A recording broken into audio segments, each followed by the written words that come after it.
الفاتحة إلى روح سيدنا وحبيبنا وشفينا رسول الله محمد بن عبد الله وعلى آله وأصحابه وأزواجه وذريته وأهل بيته أجمعين، خصوصا إلى روح سيدنا أحمد بن عيسى المهاجر فقيه المقدم محمد بن علي بعلوي وأصولهم وفروئهم أن الله يعلي درجاتهم في الجنة ويكثر مصوبتهم ويضاعف حسناتهم ويحفظنا بجاههم وينفعنا بهم ويعيد علينا من بركاتهم وأسرارهم وأنوارهم وعلومهم ونفحاتهم في الدين والدنيا والآخرة.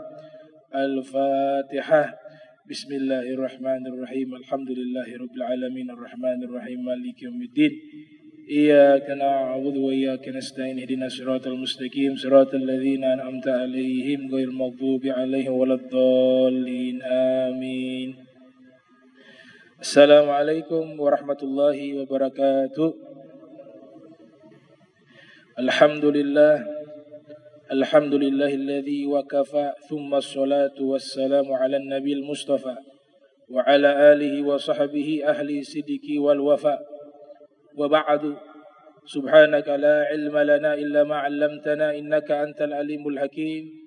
Rabbi israh li sadri wa yassir li amrin wahlul 'uqdatan min lisani yafqahu qawli wasar lisani wahdi qalbi bihaqqi sayyidina Muhammadin sallallahu alaihi wasallam.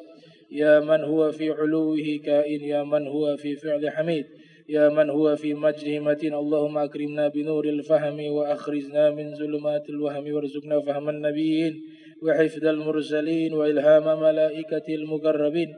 Rabbana zidna ilman wa fahma wa aqla ya akramal akramin bihaqqi sayyidina Muhammadin khatamil anbiya'i wal mursalin. Ya Rahman ya Rahim wa sallallahu ala sayyidina Muhammadin wa ala alihi wa sahbihi wa barak wa sallam walhamdulillahi rabbil alamin. Alhamdulillah, puji syukur kehadirat Allah, salawat dan salam senantiasa kita curahkan kepada junjungan mulia Nabi kita tercinta Sayyiduna wa Maulana Muhammad sallallahu alaihi wasallam beserta segenap keluarga beliau, sahabatnya dan umatnya. Yang saya muliakan para imam Masjid Al-Munawwar beserta seluruh pengurusnya dan seluruh jamaah yang hadir di malam hari ini. Mudah-mudahan Allah Subhanahu wa taala jaga kita dari segala bala, dari segala musibah, dari segala penyakit. Bijahin Nabi wa alan Nabi. Al-Fatihah. Bismillahirrahmanirrahim. Alhamdulillahirabbil alamin arrahmanir rahim maliki yaumiddin. Iyyaka na'budu wa iyyaka nasta'in. Shiratal mustaqim. Shiratal ladzina an'amta 'alaihim ghairil maghdubi 'alaihim waladdallin. Amin. Qala muallif rahimahumullah, babu fadilatil adhan. Wa ikhtalafa ashabuna fil adhan wal imamah ayyuhuma afdal ala arba'ati awjah. Al-asah anna al-adhan afdal, wa thani al-imamah, wa thalith huma sawa, wa rabi inna ilma in alima min nafsihi al-qiyam bihuquqil imamah wastajma'a khisalaha fahiya afdal wa illa fal adhan afdal. Kita sekarang sudah pindah ke bab yang baru tentang keutamaan azan. Azan adalah seruan untuk mengingatkan kita telah tiba waktu sholat. Para ashabuna, kata Imam Nawawi, wakhtalafa ashabuna fil adhan wal imamah ayyuhuma afdal ala arba'atil awjuh. Imam Nawawi menyebutkan wakhtalafa ashabuna. Kalau diartikan secara tekstual artinya para sahabat kami berbeda pendapat. Namun dalam terminologi ilmu fikih, jika disebutkan ashabuna kemudian berbicara tentang hukum agama dari ulama-ulama mazhab tertentu, maka itu menunjukkan ulama-ulama yang mengikuti mazhab tersebut. Ya, sekali lagi karena ini sangat penting. Jika ada kalimat qala ashabuna diartikan secara bahasa artinya berkata sahabat-sahabat kami.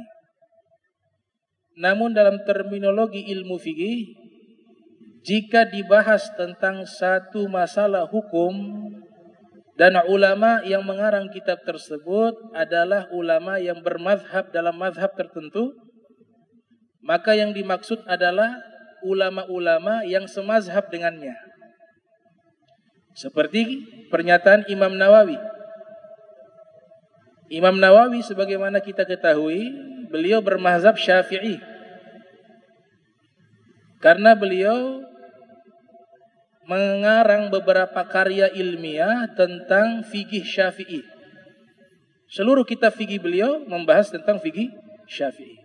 Bahkan beliau termasuk salah satu tokoh di dalam mazhab Syafi'i.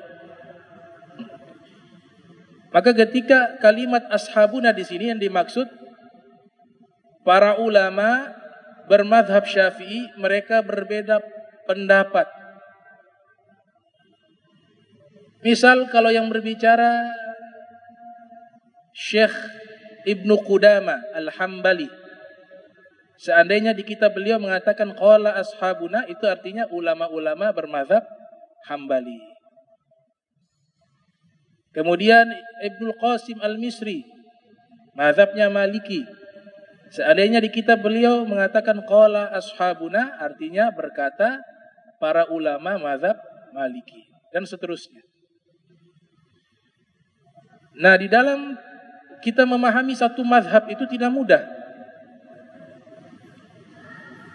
Sehingga ulama-ulama terdahulu, mereka walaupun sudah mencapai derajat ilmu yang sudah terpenuhi syaratnya sebagai mujtahid sekalipun, mereka tetap memberikan contoh lebih baik mengikuti satu dulu. Karena satu pun begitu sulit untuk kita kuasai seluruhnya. Dan keempat mazhab ini seluruhnya benar, tidak ada yang salah. Karena bukan berarti satu mazhab kita ikut satu orang, tapi kita ikut banyak ulama. Dan untuk memahami fikih, mereka para ulama sudah menyusun tertib, metode dari mana kita mulai agar paham kitab fikih yang paling terkecil sampai yang paling besar. Maka sehingga para fuqaha itu mereka habiskan waktu untuk mendalami ilmu itu dengan waktu yang begitu lama, bukan waktu yang sesaat. Maka dikatakan oleh seorang doktor di Mesir, namanya Dr. Syarafuddin Al-Azhari. Dia katakan, menggambarkan bagaimana para ulama terdahulu ketika mereka sudah ishtigal bil ilm, sudah sibuk dengan ilmu, itu sudah tidak ada waktu lain. Yang mereka habiskan dari hari-hari mereka hanya dengan ilmu dan ilmu. Sampai beliau katakan di dalam satu ucapan beliau bahwa idza kunta mu'tazilan ma'a ilmi, apabila engkau terasing di dalam kehidupan, tapi engkau bersama ilmu. Artinya dia mengasihkan diri untuk dia belajar, untuk dia ibadah. Fala ni'mal i'tizalu i'tizaluk. Maka keterasingan yang seperti itu adalah keterasingan yang paling nikmat. Kalau bersama ilmu, ma'al ilmi. Ada seorang dokter ahli hadis di Suriah bernama Dr. Nuruddin Al-Itr. Dr. Nuruddin Itr, Allah yarham, sudah meninggal beberapa waktu yang lalu. Beliau mengatakan wirdu talibil ilmi ilmuhu. Wirid penuntut ilmu adalah ilmunya. Jadi kalau dia seorang santri yang sedang menuntut ilmu agama, jangan terlalu lama memegang tasbih. Tapi lebih banyak dia memegang kitab. Karena waktu untuk belajar. Beda kalau sudah tua atau sudah dewasa. Dia bukan sedang menuntut ilmu, maka bagus untuk dia beribadah atau berzikir. Tapi ketika dia seorang penuntut ilmu, maka wiridnya adalah ilmu itu. Namun bukan berarti dia dilarang membaca zikir atau wirid-wirid, tidak.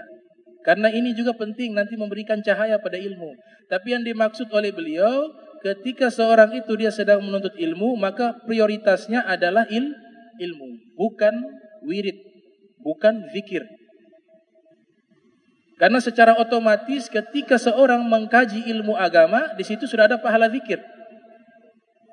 Ada hadis dari Sayyidina Muaz bin Jabal, mengulang seperti membaca tasbih dan seterusnya. Tapi kalau berzikir belum tentu dia berfikir. Makanya dalam ayat Al-Quran itu dipadukan 3. Zikir, fikir, dan doa. Alladzina yadhkuruna Allah qiyaman wa qu'udan wa ala junubihim wa yatafakkaruna fi khalqis samawati. Rabbana ma khalaqta hadza batila. Subhanak fakina azaban nar. Diawali dengan yadhkurun, mereka berzikir dalam setiap keadaan. Kemudian dilanjutkan yatafakkarun, tapi juga berfikir. Kemudian yang ketiga doa, Rabbana. Nah inilah yang diajarkan oleh Allah Ta'ala. Zikir, fikir, dan doa. Adapun kalau kita sedang menuntut ilmu, kemudian kita tidak punya bacaan-bacaan wirid, kita tidak membaca Al-Quran, maka juga hal itu juga salah. Jadi jangan disalahpahami ucapan beliau. Maksud beliau, waktu yang diluangkan itu jauh lebih banyak tercurahkan kepada membaca ilmu. Tapi disusul juga dengan beberapa waktu khusus untuk membaca Al-Quran, membaca wirid. Nah ini akan menambahkan cahaya ilmu tersebut. Al-Imamu As-Saqqaf, Al-Habib Abdurrahman As-Saqqaf, beliau menyatakan, Man laisa lahu wirdun fahuwa kirdun. Orang yang tidak punya wirid, maka dia seperti monyet. Man laisa lahu azkar, falaisa bidzakar. Orang yang tidak punya waktu untuk zikir, maka dia bukan laki-laki. Man lam yutali' ihya ma fihil haya. Orang yang tidak pernah membaca kitab Ihya Ulumuddin, dia tidak punya malu. Man lam yaqra' al-muhadzab ma'arafa qawaid al-madhhab. Orang yang tidak membaca kitab muhadzab, kitab fikih muhadzab, karya Abu Ishaq Sayrazi, kemudian disarahkan oleh Imam Nawawi, berjudul Al-Majmu' ala Syarhi Muhadzab, maka dia tidak akan paham kaidah-kaidah mazhab Syafi'i. Man laisa lahu adab fahuwa dab, fahuwa dub. Siapa yang tidak punya adab, maka dia seperti beruang, seperti hewan. Dan alhamdulillah, ilmu suci ini kita ingin meraihnya, itu sudah diajarkan oleh Imam Ali bin Abi Thalib. Syarat mendapatkan ilmu. Syarat mendapatkan ilmu. Karena ilmu ini berbeda dengan ilmu yang lain. Ilmu agama Islam berbeda dengan ilmu yang lain. Diilustrasikan seperti cahaya. Syakautu ila waqi' su'al hifdi fa arsyadani ila tarkil ma'asi wa akhbarani bi anna al-ilma nur wa nurullah la yuhda li qalbi 'asi. Itu Imam Syafi'i dalam syairnya mengatakan ilmu ini adalah cahaya, dan cahaya tidak bisa masuk ke dalam hati yang maksiat. Imam Malik juga mengatakan demikian, laisal ilmu bi kathratir riwayah, innamal ilmu nur yakzifullahu ta'ala fil qalb. Ilmu sesungguhnya itu adalah cahaya. Al-Imam Ali bin Abi Thalib karramallahu wajha, sebagaimana juga dikutip oleh Imam Syafi'i dalam diwannya, menjelaskan syarat mendapatkan ilmu ada 6. Ala la tanalul ilma illa bisittah. Ketahuilah, kalian tidak bisa mendapatkan ilmu suci ini kecuali dengan 6 syarat. Sa'unbika an majmu'iha bibayan. Saya akan jelaskan kepada kalian, kata Imam Ali bin Abi Thalib. Yang pertama, zaka, cerdas. Yang kedua hirs, semangat. Yang ketiga wastibarin, sabar. Yang keempat bulghah. Ada dua makna bulghah. Yang pertama punya biaya, beli kitab, perjalanan, bulghah. Makna kedua tafarruq. Bulghah maknanya tafarruq, sebagaimana penjelasan Dr. Syekh Ali Jum'ah. Tafarruq artinya fokus. Dia fokus hanya untuk ilmu. Ilmu ini makhluk. Ilmu agama ini makhluk. Ilmu berbicara kepada kita, wahai penuntut ilmu, a'ati kullak u'ti ba'di. Berikan seluruhnya milik kalian, aku kasih sebagian. Harta, waktu, pikiran, tenaga, berikan kepadaku seluruhnya, aku ilmu akan kasih sebagian saja. Makanya kesungguhan, fokus, bulghah. Yang kelima irsyad, ustaz, ada petunjuk guru. Yang keenam tuluz zaman, belajarnya itu dengan waktu yang lama, bukan yang singkat. Jadi gak ada instan-instan, bukan supermi. Sehingga buku-buku yang mengatakan 24 jam bisa berbahasa Arab, 24 jam bisa menguasai ilmu ini, ilmu itu, maka itu adalah omong kosong. Berarti satu hari sudah bisa kuasai. Sedangkan itu butuh waktu bertahun-tahun. Itu sebagai promosi untuk bisa dibeli. Gak ada dalam sejarah. Capek, lelah, tidur. Yang suka tidur gak bisa. Tidur gak bisa dapat. Di korting tidurnya baru dapat. Imam Nawawi itu 2 tahun gak tidur-tidur belajar. Ma wada'atu janbai 'alal ardi sanatain au kama qala. Saya tidak pernah letakkan punggung saya di atas tanah selama 2 tahun ketika saya belajar. Nah, ini syarat mendapatkan ilmu. Ada seorang ulama sufi al-faqih namanya Said Ahmad Zarwuk al-Fasi. Kalau tadi syarat, sekarang alat. Beliau katakan alatul ilmi arba. Alat untuk mendapatkan ilmu 4. Alat mendapatkan ilmu 4. Yang pertama wahya syekhun fattah. Harus ada guru yang pakar dalam ilmu tersebut sehingga bisa membuka ilmu kepadanya. Jadi kalau pilih guru, ya, sebagaimana saya ketika belajar, saya selalu mencari guru yang ahli dalam bidangnya. Mau belajar tafsir, ini di mana sekolahnya? Oh, ahli tafsir. Ya, belajar tafsir. Ini di mana ahli fikih? Belajar fikih kepada beliau. Syekh ini ahli apa? Tafsir atau sejarah? Sejarah. Saya belajar sejarah. Sehingga nanti dibukakan ilmu kepada kita. Fattah. Makna kedua, syekh ini bisa menyambungkan hati kita dengan Allah, dengan Rasulullah SAW. Namanya mursyid. Dan ini syaratnya banyak. Mursyid itu tidak sembarangan. Karena dia menyampaikan kita kepada Allah dan kepada Nabi Muhammad SAW. Maka syarat wajibnya alim. Dia tahu syariat, tahu hukum. Itu alat yang pertama untuk mendapatkan ilmu. Harus ada guru.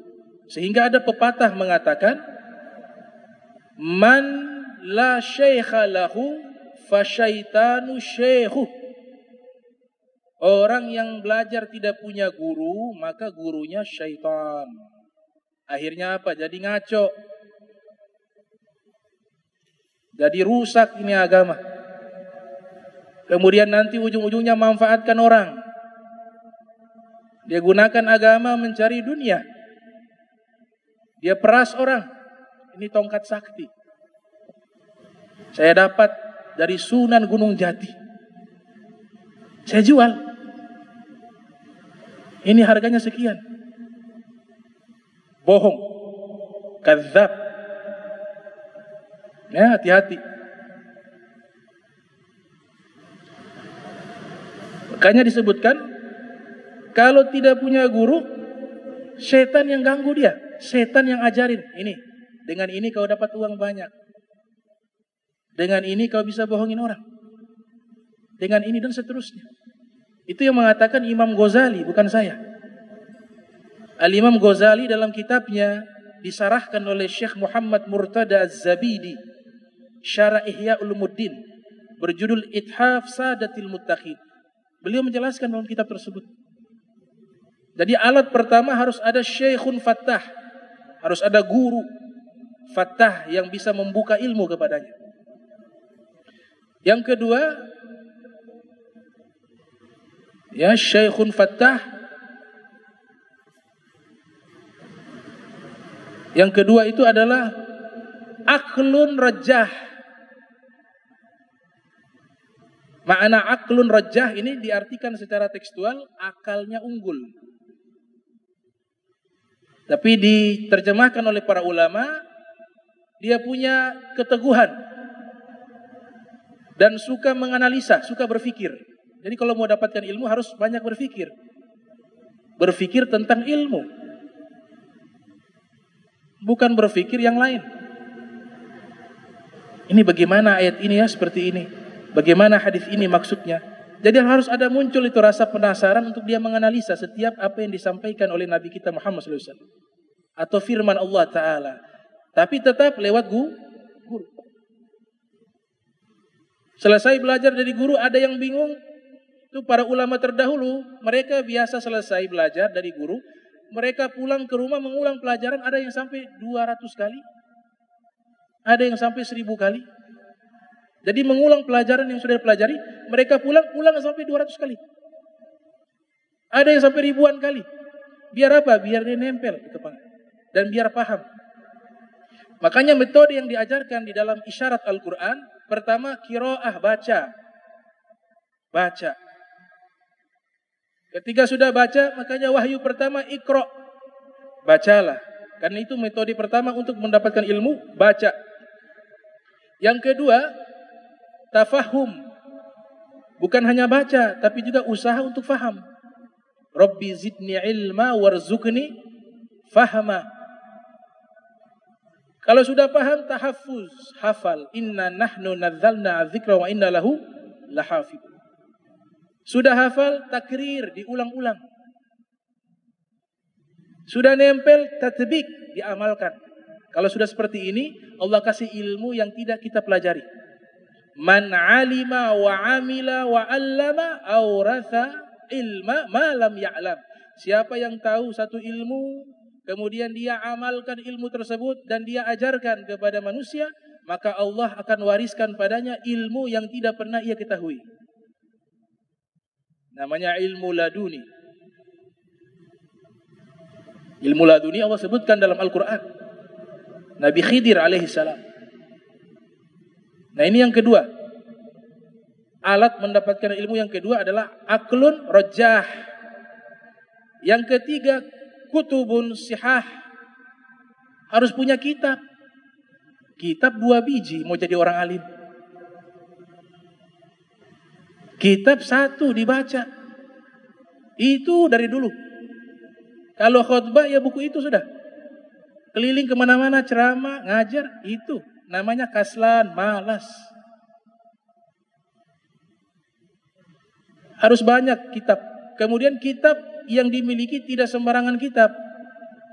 Jangan sampai ada kitab yang salah mengajarkan akidah. Hati-hati, merusak. Ini lebih berbahaya dari sahabat yang jahat. Kitab yang salah lebih berbahaya dari sahabat yang jahat. Kenapa? Karena kalau kitab yang salah kita baca, dia rusak kita punya otak. Di situ kitab bahas tasbih. Allah punya betis, punya kaki, wajahnya. Ada kitab seperti itu. Kitab dari agama Islam. Allah itu seperti pemuda. Tidak berkumis, tidak berjenggot. Duduk di atas kursi. rusak akidah, rusak pemahaman. Nauzubillah. Makanya beli kitab tanya kepada guru. Jangan main beli buku mentang-mentang agama, ada sirah nabawiyah, gak taunya orientalis yang karang. Di dalamnya sirahnya apa? Menistakan Nabi. Ada. Saya pernah bahas kitab-kitabnya. Saya sebutkan kitabnya. Biar pada tahu. Sirah nabawiyah, sejarah Nabi Muhammad. Tapi disusun oleh orang yang terpengaruh paham orientalis. Ada. Maka buku agama itu kalau mau dibeli, yang bahasa Arabkah itu ataukah yang sudah diterjemahkan, harus tanya kepada yang paham kitab. Makanya ini alat yang ketiga, harus punya kitab. Tapi ditambah sihah, kitab yang benar, bukan kitab yang salah. Ada seorang penyair terkenal namanya Mutanabbi. Seorang penyair namanya Al-Mutanabbi. Mutanabbi ini dinamakan karena mengaku nabi.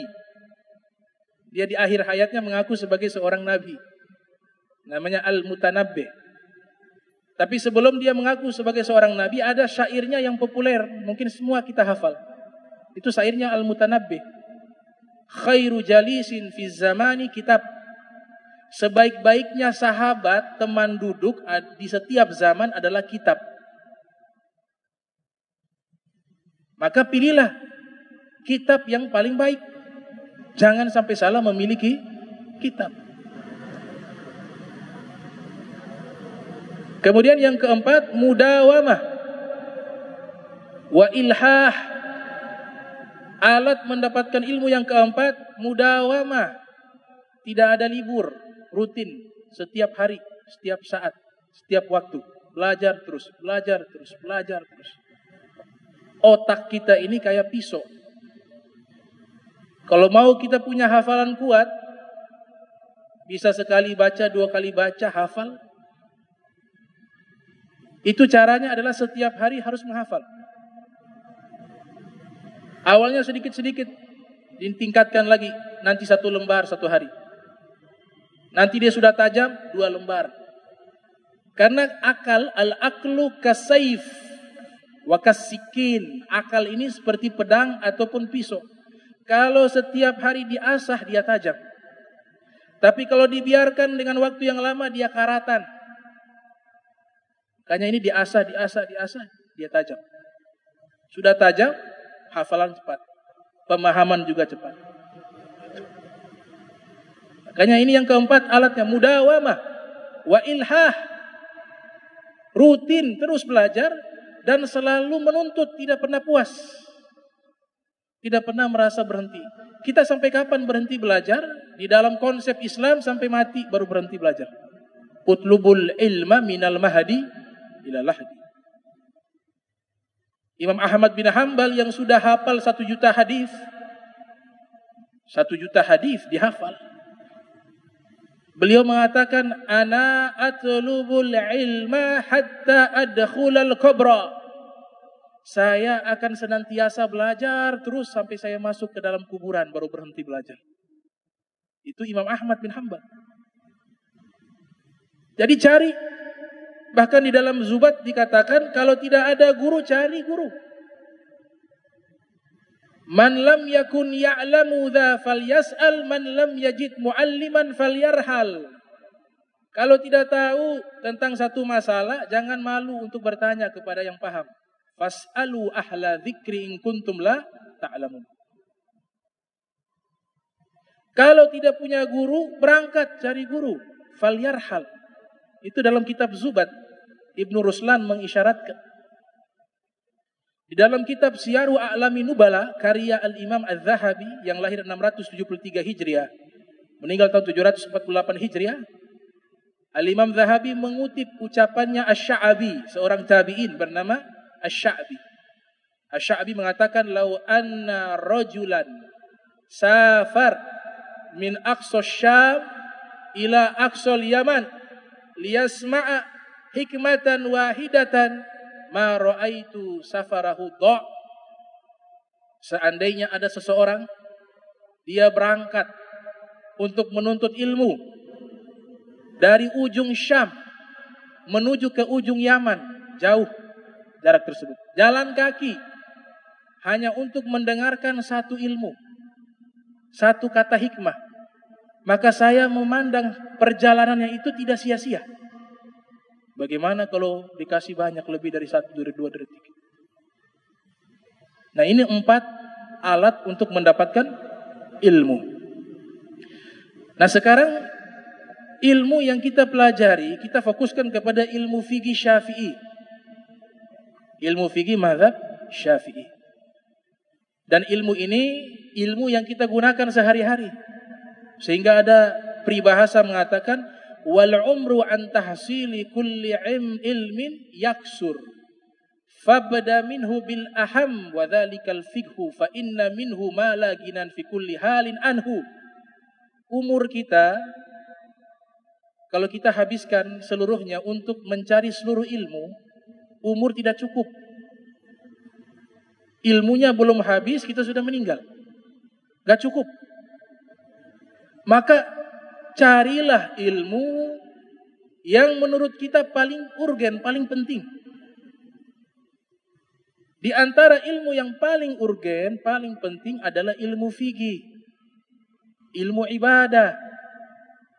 Karena ilmu ini setiap hari kita lakukan. Itu pernyataan dalam syair. Maka ulama menyusun satu manhaj, satu metode agar kita paham nih mazhab kita Syafi'i dari paradigma ilmu fikih. Pertama kita harus pelajari kitab-kitab yang sederhana, yang kecil-kecil. Kecil namun besar maknanya, besar manfaatnya. Ini salah satu metode yang saya jalani. Ada beberapa metode yang berbeda, tapi ini salah satu yang diusulkan oleh beberapa para ulama. Kitab fikih yang biasanya dipelajari di zaman kita ini, khususnya, sebagaimana ada isyarat dari Dr. Saif Asri, seorang doktor fikih dalam bidang ilmu fikih. Kitab yang kita baca, kitab-kitab rangkuman. Di antaranya kitab Risalatul Jami'ah, karya Al-Habib Ahmad bin Zain Al-Habsyi, membahas tentang rangkuman fikih Syafi'i. Beliau rangkum antara akidah, ibadah, dan tasawuf. Tapi secara ringkas, tipis. Tapi manfaatnya besar. Apalagi dihafal, dapat doanya beliau. Karena di prolognya beliau mengatakan, siapa yang hafal kitabku ini, kemudian dia amalkan isi kitabku ini, aku doakan kepada Allah, Allah berikan kepadanya ilmu zahir dan batin. Dihafal, diamalkan. Beliau lahir tahun 1069 Hijriah, meninggal 1144 Hijriah. Nah, biasanya kitab rangkuman itu ada penjelasan. Namanya kitab syuruh atau syarah. Syarah daripada Risalatul Jami'ah berjudul Al-Budurut Thali'ah, karya Dr. Ahmad Yusuf Nisf. Ketika kitab ini kita sudah kuasai, kita sudah paham, naik lagi secara sistematis ke tahapan berikutnya. Kitab terkenal namanya Safinatun Najah, karya Syekh Salim bin Sumair Al-Hadrami, yang wafat pada tahun 1271 Hijriah. Kitab Safinatun Najah punya penjelasan juga. Di beberapa kitab yang terkenal ada berjudul Nailur Roja, karya Said Ahmad Asy-Syatiri. Ada juga judulnya Kashifatus Saja, karya daripada Syekh Nawawi Al-Banteni. Dan juga ada kitab berjudul Ghayatul Muna, karya Syekh Muhammad Ad-Daw'ani. Itu menjelaskan tentang isi kitab Safinatun Najah. Sudah dikuasai, sudah paham ini, naik lagi ke tahapan berikutnya. Kitab bernama Al-Muqaddimah Al-Hadramiyah, karya Syekh Abdullah Ibn Abdurrahman Bafadal. Lahir tahun 850 Hijriah, meninggal 918 Hijriah. Nah, kitab Muqaddimah ini dijelaskan oleh banyak ulama, diantaranya oleh Al-Imam Ibnu Hajar Al-Haytami berjudul Al-Minhajul Qawim. Kita sudah kuasai kitab ini, naik ke fase berikutnya. Nama kitabnya adalah Fathul Gharib, karya daripada Syekh Muhammad bin Qasim Al-Ghazi, yang lahir tahun 859 Hijriah, meninggal 918 Hijriah. Kemudian syarahnya kita pelajari kitab bernama Syarah Bajuri, syarah daripada Fathul Gharib. Ketika sudah kita kuasai kitab ini, kita naik lagi ke fase berikutnya. Nama kitabnya Fathul Mu'in, karya daripada Syekh Zainuddin Ahmad Al-Malyabari Al-Hindi, orang India, Al-Hindi, mazhab Syafi'i, meninggal tahun 987 Hijriah. Kitabnya bernama Qurratul Ain bi Muhammadiddin, kemudian disyarahkan oleh beliau, judulnya Fathul Mu'in. Kalau mau lebih lengkap lagi penjelasan kitab Fathul Mu'in, kitab karya Sayyid Abu Bakar Usman Syatok berjudul I'anatut Talibin, itu menjelaskan isi kitab Fathul Mu'in. Sudah dia kuasai, naik lagi ke fase berikutnya, kitabnya Imam Nawawi, yang lahir 631 Hijriah, meninggal 676 Hijriah, berjudul Minhajut Talibin wa Umdatul Muftiyin. Ini sudah masuk kelas atas, Minhajut Talibin. Jadi Minhajut Talibin ini kitab rangkuman dari kitabnya Ar-Rafi' Al-Muharrar. Mazhab Syafi'i kan sumbernya dari Imam Syafi'i, punya kitab namanya Al-Um, Al-Imla, Al-Buwaiti, Mukhtasar Al-Muzani. Ini murid-murid beliau yang merangkum. Datang generasi berikutnya, Imam Haramain Al-Juwaini merangkum seluruh kitab Imam Syafi'i, berjudul Nihayatul Matlab. Kemudian Imam Zuhaini punya murid, seorang ulama multitalenta, Al-Imam Ghazali, merangkum seluruh kitab tersebut, berjudul Al-Basit, Al-Wasit, Al-Wajiz. Kemudian setelah itu datang Imam Rafi'i merangkum seluruh kitab Imam Ghazali, berjudul Al-Muharrar. Kemudian datang ulama setelahnya, Imam Nawawi merangkum kitab Al-Muharrar, judulnya Minhajut Talibin. Minhajut Talibin disyarahkan oleh 3 ulama terkenal, yaitu Ibnu Hajar Al-Haytami dengan kitabnya berjudul Tuhfatul Muhtaj ala Syarhi Minhaj. Itu menjelaskan isi kitab Minhaj. Yang kedua berjudul Nihayatul Muhtaj, karya Imam Romli, membahas juga penjelasan kitab Minhaj. Dan yang ketiga namanya Mughni Muhtaj, karya Al-Imam Khatib Asy-Syarbini. Inilah kitab Imam Syafi'i. Kalau ingin paham secara utuh, minimal kitab ini kita sudah pelajari. Makanya seorang ulama, seorang da'i, seorang guru, seorang ustadz, minimal kitab ini dia sudah pernah pelajari. Dan ini hanya membahas fikih Syafi'i. Dan kitab lainnya banyak, bukan hanya ini. Itu hanya salah satu metode kita paham secara sistematis. Tapi kitab lainnya agak terhitung. Sebagaimana tadi dikatakan Al-Muhadzab itu puluhan jilid. Puluhan jilid. Ada yang sampai 29 jilid, ada yang 30, ada yang 40 jilid. Membahas fikih Syafi'i. Seperti kitab Al-Hawi, Al-Imam Al-Mawardi, yang lahir tahun 346 Hijriah, meninggal 450 Hijriah, punya kitab namanya Al-Hawi, membahas tentang Mukhtasar Al-Muzani. Itu kurang lebih ada 19 jilid. Isinya fikih dari awal sampai akhir. Fikih Syafi'i. Datang zaman sekarang, sok-sok campur semua madhab. Satu madhab aja belum paham. Campur semua. Nanti kalau Maliki beda lagi. Hambali beda lagi. Kalau campur-campur jadinya taflik. Taflik itu akhirnya apa? Jadi mazhab baru. Misalnya Udin campur mazhab. Namanya mazhab Udiniyah. Bukan Syafi'iyah, bukan Malikiyah, bukan Hanabilah, bukan Hanafiyah. Udin campur mazhab. Dia bikin sendiri. Ini yang Hambali dia ambil. Oh ini yang enak ini. ini punya dalil. Memang dia paham dalil. Yang ngarang kita paham dalil tidak? Imam Nawawi paham? Paham. Ibnu Hajar paham? Jauh lebih paham. Naudin campur-campur. Ini Hambali, oh ini dalilnya ada, ini Hambali, oh ini Maliki, oh ini Hanafi. Akhirnya jadi mazhabnya apa? Bukan Syafi'i, bukan Hanafi, bukan Hambali, bukan Maliki, jadinya mazhab Udiniyah. Karena dia punya nama Udin. Jadinya rusak. Padahal seluruhnya ini punya regulasi, punya aturan. Mereka tidak main sembarangan. Ada rumusan. Di setiap mazhab itu berbeda, tapi intinya sama. Intinya mereka punya referensi itu pasti Al-Quran. Kita belajar usul fikih. Lihat bagaimana usul fikih. Apa yang pertama kali diambil sebagai referensi? Alkitab, Al-Quran. Bukan Injil, bukan Taurat. Yang kedua sunnah, hadis Nabi. Yang ketiga ijma', kesepakatan para ulama.